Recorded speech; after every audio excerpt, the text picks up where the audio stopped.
ദൈവത്തിന്റെ കരത്തെ കുറിച്ചും ദൈവത്തിന്റെ കണ്ണിനെ കുറിച്ചും ദൈവത്തിന്റെ കാലിനെ കുറിച്ചും ഒക്കെ നമുക്ക് മനസ്സിലാകുന്ന ഭാഷയിൽ പഴയ നിയമത്തിലും പുതിയ നിയമത്തിലും പറഞ്ഞിട്ടുള്ളത്. എന്ന് പറഞ്ഞാൽ നമുക്ക് മനസ്സിലാകുന്നത് ആ ഭാഷയേ ഉള്ളൂ. ആത്മതലത്തിലുള്ള ആത്മാവാകുന്ന അരൂപിയാകുന്ന ദൈവത്തെ ഈ ഫിസിക്കൽ ബോഡിയിൽ ഇരിക്കുന്ന നമുക്ക് മനസ്സിലാക്കുവാൻ അത്രേ കഴിയത്തുള്ളൂ. അതുകൊണ്ടാണ് വേദപുസ്തകത്തിലെ കർത്താവിനെ കുറിച്ച് പറഞ്ഞേക്കുന്നത് അവന്റെ മുഖം സൂര്യൻ ശക്തിയോടെ പ്രകാശിക്കുന്നത് പോലെയായിരുന്നു എന്ന് പറഞ്ഞാൽ നമുക്കറിയാവുന്ന അല്ലെങ്കിൽ നമുക്ക് കാണാൻ കഴിയുന്ന ഏറ്റവും പ്രകാശമുള്ള ഗോളം എന്തുവാ? സൂര്യൻ. സൂര്യൻ കർത്താവിന്റെ സൃഷ്ടിയാ. അത്രയും തേജസ്സേ അല്ല കർത്താവിനുള്ളത്. നിശ്ചയമായിട്ടും അതിനേക്കാളൊക്കെ തേജസ്സുള്ളവർ. എന്നാൽ നമുക്ക് മനസ്സിലാകാൻ അത്രേ പറയാൻ പറ്റത്തുള്ളൂ. അപ്പൊ നമ്മൾ ഈ ഫിസിക്കൽ തലത്തിൽ ഇരുന്നു കൊണ്ട് ആത്മാവാകുന്ന ദൈവത്തെ മനസ്സിലാക്കുവാനായിട്ട് അല്ലെങ്കിൽ അത് പഠിപ്പാനായിട്ട് ആഗ്രഹിക്കുമ്പോൾ അതിൻ്റെതാകുന്ന റെസ്ട്രിക്ഷൻസ്, ബുദ്ധിമുട്ടുകള് നമുക്കുണ്ട് എന്നുള്ള കാര്യം നമ്മൾ മനസ്സിലാക്കണം. അപ്പൊ ഞാനിത് ഇത്രയും പറയാൻ കാര്യം പല പ്രിയപ്പെട്ടവരും ആ ദൈവത്തിന്റെ കാര്യത്തെ കുറിച്ച് ഒക്കെ വേദപുസ്തകത്തിൽ എന്നാ പറഞ്ഞേക്കുന്നത് എന്നൊക്കെ എന്നോട് ചോദിച്ചു. അത് ഒന്ന് ക്ലാരിഫൈ ചെയ്യാൻ വേണ്ടി പറഞ്ഞു എന്നേ ഉള്ളൂ. ബട്ട് സ്റ്റിൽ വേദപുസ്തകത്തിലെ മറ്റു വാക്യങ്ങൾ മറന്നു പോകരുത്. ദൈവത്തെ ആരും ഒരു നാളും കണ്ടിട്ടില്ല, കാണാൻ കഴിയുന്നതും അല്ല. എന്നാൽ ഒരിക്കൽ നമുക്ക് കാണാൻ കഴിയും. നാം താൻ അവനിരിക്കുന്നത് പോലെ കാണുന്നതാകയാൽ അവനോട് സദൃശന്മാരാകും. ദൈവത്തെ അതുപോലെ നമ്മൾ കാണും എന്നുള്ളത് ദൈവവചനത്തിൽ നമ്മൾ വായിക്കുന്നു. അവന്റെ മഹത്വമുള്ള ശരീരത്തോട്, തേജസ്സുള്ള ശരീരത്തോട് നമ്മുടെ താഴ്മയുള്ള ശരീരങ്ങൾക്ക് അനുരൂപമാക്കി ദൈവതയും രൂപാന്തരപ്പെടുത്തും. എന്നാൽ അത് പറഞ്ഞപ്പോ കഴിഞ്ഞ ആഴ്ച ഞാൻ ഒരു കാര്യം പറഞ്ഞു. അതായത് നാമും ചേർന്ന് പാടും ദൂതതുല്യരായിട്ട്. അത് ശരിയല്ലെന്ന് ഞാൻ പറഞ്ഞു. അപ്പൊ അത് വേറൊരു വാക്യമുണ്ടല്ലോ വേദപുസ്തകത്തിൽ. അതായത് അവര് സ്വർഗത്തിലെ ദൂതന്മാരെ പോലെ ആകും. അപ്പൊ അവിടെ എന്നാ പറഞ്ഞേക്കുന്നത്? ഒരു മിനിറ്റ് അതും കൂടെ ഒന്ന് പറഞ്ഞ് മുൻപോട്ട് പോകാം. അവിടെ പറഞ്ഞേക്കുന്നതിന്റെ അർത്ഥം ഇതാണ്. കർത്താവിനോട് സദൂക്യർ വന്ന് ചോദിച്ചു, പുനരുത്ഥാനം ഇല്ലെന്ന് പറയുന്നവർ വന്ന് കർത്താവിനോട് ചോദിച്ചു,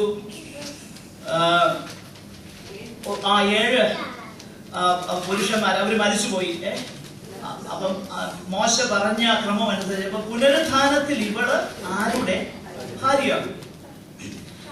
അപ്പൊ ഈ ചോദ്യം ചോദിച്ചിട്ടുണ്ടെങ്കിൽ കർത്താവ് പറഞ്ഞു, ആദ്യം പറഞ്ഞു നിങ്ങൾ ദൈവശക്തിയും തിരുവഴുത്തും അറിയായതുകൊണ്ട് തെറ്റിപ്പോകും. എന്നിട്ട് കർത്താവ് പറഞ്ഞു പുനരുത്ഥാനത്തിൽ അവർ വിവാഹം കഴിക്കുന്നില്ല, വിവാഹത്തിന് കൊടുക്കുന്നില്ല, സ്വർഗത്തിലെ ദൂത എന്ന് പറഞ്ഞാൽ പുനരുത്ഥാനത്തിൽ നമുക്ക് വിവാഹം ഇല്ല എന്ന് അർത്ഥം.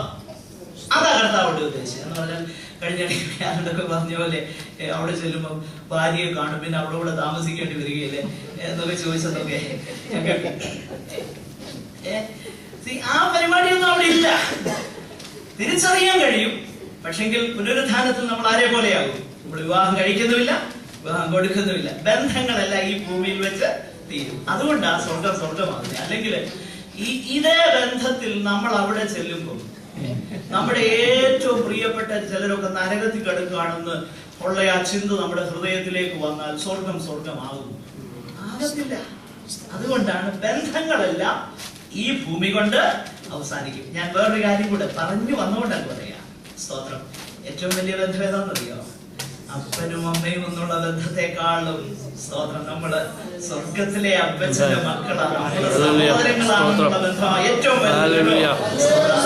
വലിയ ബന്ധം. ആ ബന്ധം മനസ്സിലാക്കിക്കൊണ്ട് വേണം നമ്മുടെ പെരുമാറാൻ. നമ്മുടെ പെരുമാറ്റം ആ നിലയിലായിരിക്കണം. ദൈവം നമ്മെ സഹായിക്കട്ടെ. എനിവേ, നമ്മുടെ സമയം മുൻപോട്ട് പോവുകയാണ്. എനിക്കറിയാം ഒത്തിരി സംശയങ്ങളുണ്ട്. സംശയങ്ങൾ അഡ്രസ് ചെയ്യാൻ ഇപ്പൊ നേരമില്ല. ഇത് കഴിഞ്ഞിട്ട് എന്നോട് ചോദിച്ചാൽ നിശ്ചയമായിട്ടും അടുത്ത ആഴ്ചയിൽ ഞാൻ അതിനു വേണ്ടി സമയം വേർതിരിക്കുന്നതാണ്. ഒത്തിരി സംശയങ്ങൾ നിങ്ങൾക്ക് വരാൻ സാധ്യതയുണ്ട്. സംശയങ്ങൾ ഉണ്ടാകട്ടെ, അത് നല്ലൊരു സൈനാണ്. ദൈവവചനം പഠിപ്പാൻ അത് നിങ്ങളെ സഹായിക്കും. എനിവേ, കഴിഞ്ഞ ആഴ്ചയിൽ 3 സ്റ്റേറ്റ്മെന്റ് നമ്മൾ അതിനോടുള്ള ബന്ധം നമ്മൾ ചില വേദഭാഗങ്ങൾ പഴയ നിയമത്തിൽ നിന്നും പുതിയ നിയമത്തിൽ നിന്നും ക്രോഡീകരിച്ചെടുത്തു. അതിന് ശേഷം ഒത്തിരി വേദഭാഗങ്ങളുണ്ട്. ഞാൻ തന്നൊക്കെ സാമ്പിൾ ടെക്സ്റ്റുകളാണ്. ഒത്തിരി ടെക്സ്റ്റുകളുണ്ട്. പ്രധാനപ്പെട്ട അതീവ പ്രാധാന്യമുള്ളതെന്ന് തോന്നുന്നത് മാത്രം ഞാൻ പറഞ്ഞു. അതിന്റെ അടിസ്ഥാനത്തിൽ 3 ചിന്തകൾ അല്ലെങ്കിൽ ആ വേദഭാഗങ്ങളെല്ലാം കൂടെ സമ്മറൈസ് ചെയ്താൽ 3 ചിന്തകൾ നമുക്ക് ലഭിക്കും. ഒന്ന്, ഗോഡ് ഈസ് 3 persons. ദൈവം 3 ആളത്വങ്ങൾ ആകുന്നു.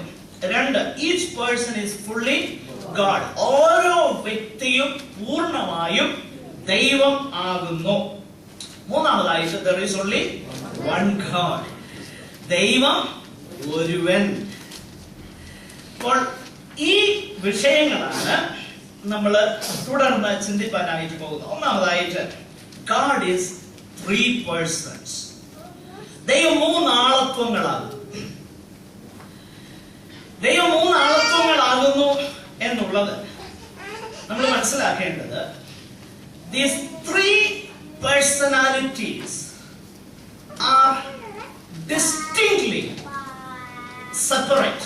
I mean, are distinct ആയിട്ടുള്ള, തിരിച്ചറിയത്തക്ക, വ്യക്തമായിട്ടും 3 വ്യക്തിത്വങ്ങളാണ്.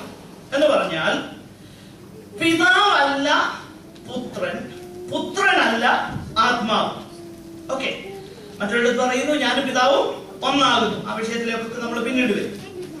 അപ്പോൾ പിതാവ്, പുത്രൻ, പരിശുദ്ധാത്മാവ് എന്ന വ്യക്തമാകുന്ന ആളത്വങ്ങളെ കുറിച്ച് ദൈവവചനത്തിൽ നമ്മൾ കാണും. അതിന് ഒത്തിരി വേദഭാഗങ്ങളുണ്ട്. 1-2 വേദഭാഗങ്ങൾ പെട്ടെന്ന് വായിച്ചു. കഴിഞ്ഞ ആഴ്ച ചില വേദഭാഗങ്ങൾ നമ്മൾ കണ്ടു. യോഹന്നാന്റെ സുവിശേഷം 14:26, ജോൺസ് ഗോസ്പൽ 14:26. നോക്കിയാ 3 കാര്യങ്ങൾ, 3 ഡിസ്റ്റിങ്ക്റ്റ് പേഴ്സണാലിറ്റീസ് അവിടെയുള്ളത്. പിതാവ് എന്റെ നാമത്തിൽ, എന്റെ നാമത്തിൽ നിന്ന് ആരെ കുറിച്ചാണ് പറയുന്നത്? യേശുവിനെ കുറിച്ച്. അപ്പൊ പിതാവ് എന്റെ നാമത്തിൽ അയപ്പാനുള്ള പരിശുദ്ധാത്മാവ്. അപ്പൊ ക്ലിയർ.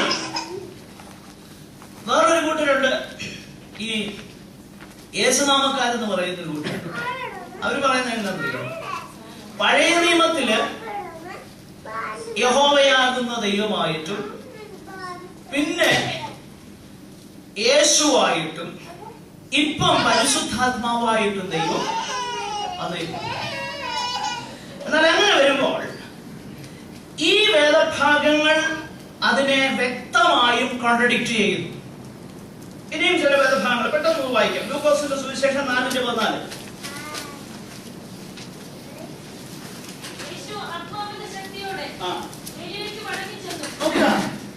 യേശു ആത്മാവിന്റെ ശക്തിയോടെ ഗലീലയ്ക്ക് മടങ്ങി ചെന്നു. അപ്പോസ്തലരുടെ പ്രവൃത്തി 10:38.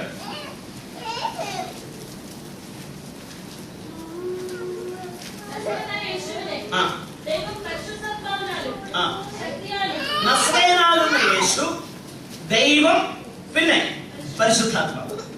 Distinct personalities. ഇനി പഴയ നിയമത്തിൽ പോലും സഖറിയ പ്രവാചകന്റെ പുസ്തകത്തിൽ വളരെ വ്യത്യസ്തമാകുന്ന വ്യക്തിത്വങ്ങളെ അവിടെ നമുക്ക് കാണാൻ കഴിയുന്നു.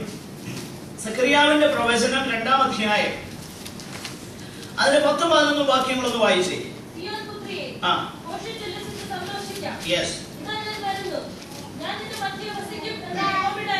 യഹോവയുടെ അരുളപ്പാട്.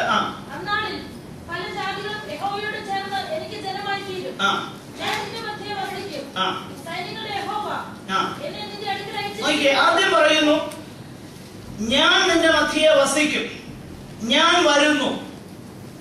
എന്നിട്ട് എനിക്ക് ജനമായി തീരും. അടുത്ത സെന്റൻസ് പറയുക, സൈന്യങ്ങളുടെ യഹോവ എന്നെ നിന്റെ അടുക്കൽ. See, again, this is a clear prophetic utterance about the Lord Jesus Christ. യേശുവിനെ കുറിച്ചുള്ളതാകുന്ന വ്യക്തമാകുന്ന, പഴയ നിയമത്തിൽ പോലും ആ ഡിസ്റ്റിങ്ഷൻ, വ്യത്യസ്തമാകുന്ന വ്യക്തിത്വങ്ങളായിട്ട് ദൈവത്തെ വെളിപ്പെടുത്തിയിരിക്കുന്നു.